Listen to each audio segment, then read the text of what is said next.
Mesdames et messieurs, rebonjour et bienvenue pour cette nouvelle édition de Midi au Caire pour ce dimanche, le 30 janvier 2022, qu'on commence tout de suite après cette pause.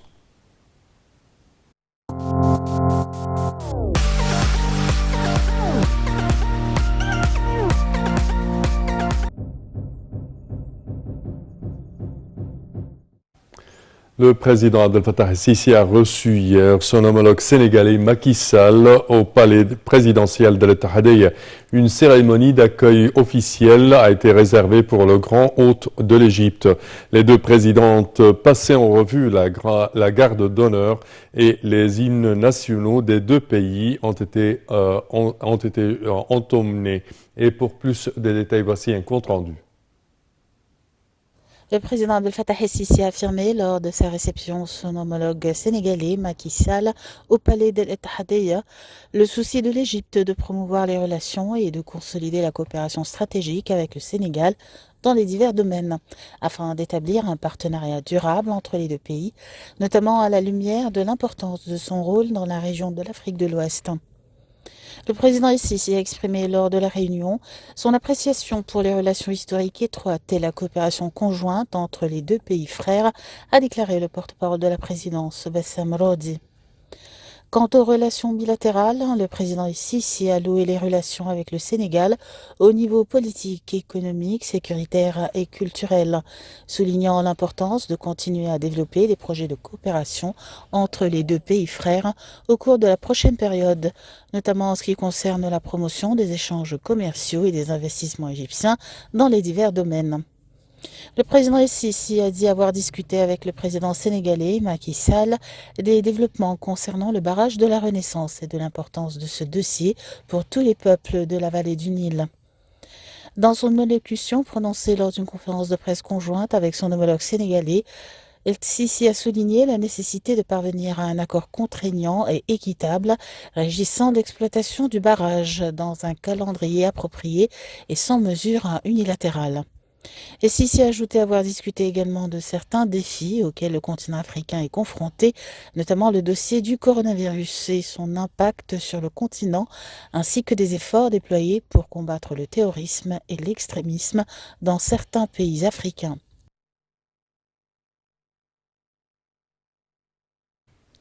Et le président Abdel Fattah el-Sisi et son homologue sénégalais Macky Sall ont assisté hier au palais présidentiel de l'Etihadiyya à la signature d'un nombre d'accords de coopération de mémorandums d'entente dans plusieurs domaines, entre autres l'énergie renouvelable, l'électricité, les antiquités et l'archéologie, la culture, les sports et l'aviation civile. Et les détails sur la visite du président sénégalais en Égypte dans ce compte rendu. Le président Abdel Fattah el-Sisi et son homologue sénégalais Macky Sall ont assisté à la signature de nombre d'un certain mémorandum d'entente entre les deux pays. Un protocole d'accord a été signé entre l'Égypte et le Sénégal pour la coopération dans le domaine de l'électricité et des énergies renouvelables entre le ministère de l'électricité et de l'énergie renouvelable en Égypte et le ministère du pétrole et de l'énergie de la République du Sénégal. Un mémorandum de coopération dans le domaine des antiquités a été signé entre le Conseil suprême des antiquités d'Égypte et le Musée des civilisations noires du ministère de la Culture de la République du Sénégal. La ministre de la Culture, Inès Abdeldaïm, et la ministre sénégalaise des Affaires étrangères et des Sénégalais de l'extérieur ont signé un protocole de coopération dans le domaine culturel. Un accord de coopération dans le domaine du sport a également été signé par le ministre des Affaires étrangères Sameh Chokri et son homologue sénégalaise.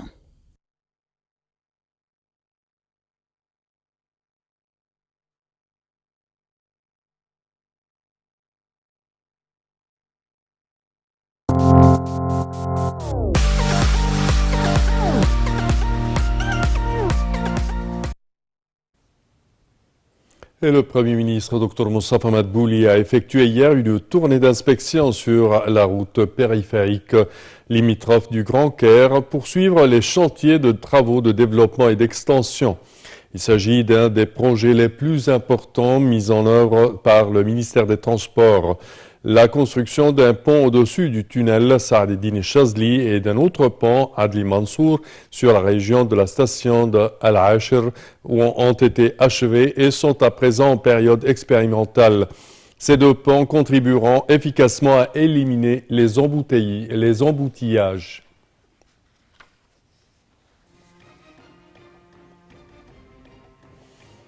Et le ministre des Affaires étrangères, Sameh Choukri, en visite au Koweït, s'est entretenu samedi avec son homologue koweïtien, Cheikh Ahmed Nasser Al-Mohammed Al-Soubah.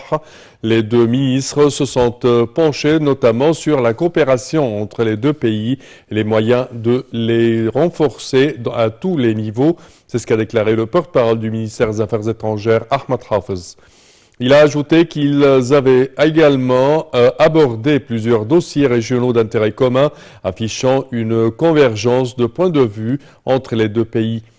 Le chef de la diplomatie égyptienne est arrivé au Koweït pour participer ce dimanche à la réunion consultative des ministres arabes des Affaires étrangères.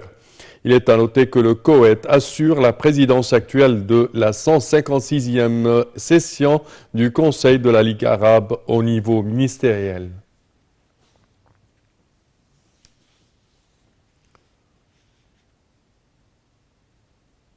Et le ministre de l'Enseignement supérieur et ministre par intérim de la Santé, Dr Khaled Abdelghafar, a déclaré que le Royaume-Uni a offert à l'Égypte environ 4 millions de doses du vaccin AstraZeneca.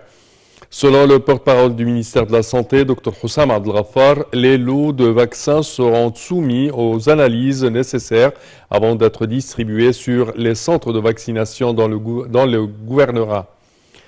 Il a souligné que le vaccin AstraZeneca a été approuvé par l'Organisation mondiale de la santé ainsi que par l'organisme égyptien de médicaments.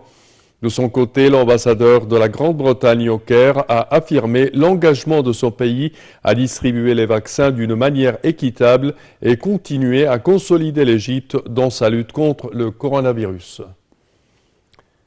Et nous passons au sport. La sélection nationale de football affronte aujourd'hui en quart de finale le Maroc sur le stade Ahmadou Ahidjo. C'est le choc de ces quarts de finale de la Coupe d'Afrique des Nations, la CAN 2022. Les Pharaons et les Lions de l'Atlas disputeront le ticket pour le dernier carré au tournoi africain. Dès leur arrivée hier à Yaoundé, la capitale camerounaise, les hommes du Portugais Carlos Queiroz ont entamé un exercice physique et de récupération. Tous les joueurs ont participé aux entraînements, sauf le gardien Mohamed Chennaoui blessé et le milieu Hamdi Fathi qui souffre d'une fatigue aux muscles.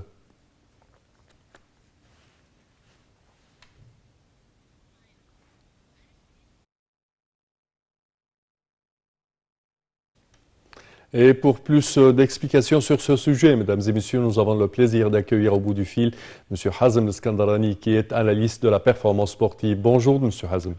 Bonjour. Alors, quelles sont vos prévisions pour ce match d'aujourd'hui, de ce soir? Un match, je dirais, tellement important pour l'Égypte et tellement périlleux avec plein de risques, je dirais. Ça c'est vrai, vous avez totalement raison.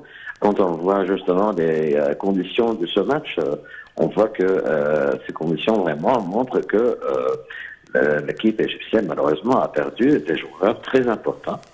Déjà, ça a commencé avec Akram Taufi, mais bien sûr, on s'est bien retrouvé avec un joueur exceptionnel qui le remplace aujourd'hui et il a couvert parfaitement justement le côté du défense droit. Et ben on voit que malheureusement on perd les services justement de notre gardien de but, Mohamed Chenaoui, et bien sûr notre milieu de terrain, Hamdi Fathi. Oui. Donc on voit que on a les remplaçants qui sont capables vraiment de couvrir cette absence ou ces absences d'une façon efficace. On voit qu'aujourd'hui, on a plus d'opportunités pour gagner, pour faire une performance supérieure à ce qu'on a fait jusqu'à maintenant dans le championnat. On voit que nos joueurs ont commencé à avoir la confiance. Ils sont très soudés maintenant. Et il n'y avait pas cette harmonie qu'on a vue justement au début, qu'on a vu vraiment dernièrement dans le dernier match par rapport à leur début avec le premier match dans le championnat. On voit que c'est cette équipe très soudée. Et donc là, ça c'est un point très très fort. Et quand on fait la comparaison justement entre les moyens de notre équipe et les moyens de l'équipe marocaine, on voit que les moyens sont très très rapprochés les uns des autres. L'équipe égyptienne est une équipe qui est formée de grands stars. Et bien sûr, on connaît, on voit bien nos joueurs qui ont fait vraiment un travail très intéressant avec leurs équipes. Et pareil pour le Maroc aussi, qui a de très bons joueurs. Et là, on voit que de ce côté, ce niveau très proche l'un de l'autre rend justement la prévision du résultat justement du match est difficile, mais on connaît notre équipe, on veut bien, on aime bien que notre équipe gagne, et je pense que ce qui va faire la différence, c'est l'esprit de l'équipe aujourd'hui. Celui l'équipe qui va vraiment faire la performance collective comme il faut. Aujourd'hui, c'est l'équipe gagnante. C'est le secret justement que j'ai confiance en notre équipe nationale et nos joueurs. Parfait. Selon vous, quels sont les matchs importants également à présent qui vont être joués et vos prévisions là-dessus? Ah oui, pour les autres matchs on parle du demi-finale, donc on voit que déjà le Cameroun est la surprise. Évidemment, Burkina Faso, qui a réussi à éliminer la Tunisie malheureusement. On voit que la performance de Burkina Faso est une performance vraiment très spéciale. Et pour nous, quand on va passer cet après-midi ou ce soir en demi-finale, on va confronter le Cameroun, qui est, si on veut, en quelque sorte, l'adversaire exemplaire pour nous. Vous voyez, on arrive à chaque fois, et surtout quand il s'agit d'une compétition importante, là, on arrive vraiment à les vaincre. L'histoire de l'Égypte vis-à-vis du Cameroun, justement, c'est l'inverse, effectivement, par rapport au Maroc. L'histoire en général, entre le Maroc et l'Égypte, ça prend le côté du Maroc, mais l'histoire par rapport entre l'Égypte et le Cameroun, bien sûr, est du côté égyptien. Donc, c'est vrai que le buteur, justement, du championnat, c'est le Camerounais Vincent, mais on a une défense qui est capable vraiment d'arrêter ce joueur et justement faire transférer le danger au niveau de l'attaque, de notre défense à notre attaque, avec l'harmonie de notre défense et de notre attaque. Pour l'autre match, effectivement, donc Burkina Faso face soit au Sénégal ou Guinée, je pense que le Sénégal ce soir va gagner. Et donc là, match Sénégal-Burkina Faso, je pense que ça va être un grand match. Quand on voit le niveau de Burkina Faso surtout, ce sera un très grand match. Je pense que le Sénégal est plus le favori actuellement par rapport à Burkina Faso, mais cette année, ce championnat ne manque pas de surprises. Oui. Donc ça n'empêche qu'il y a la possibilité que Burkina Faso arrive à battre justement le Sénégal, et ce sera une surprise. On a vu la Gambie, qui participe pour la première fois. On a vu les Comores, les îles Comores, comment ils ont réussi à aller vraiment très loin malgré leur première participation dans le championnat cette année.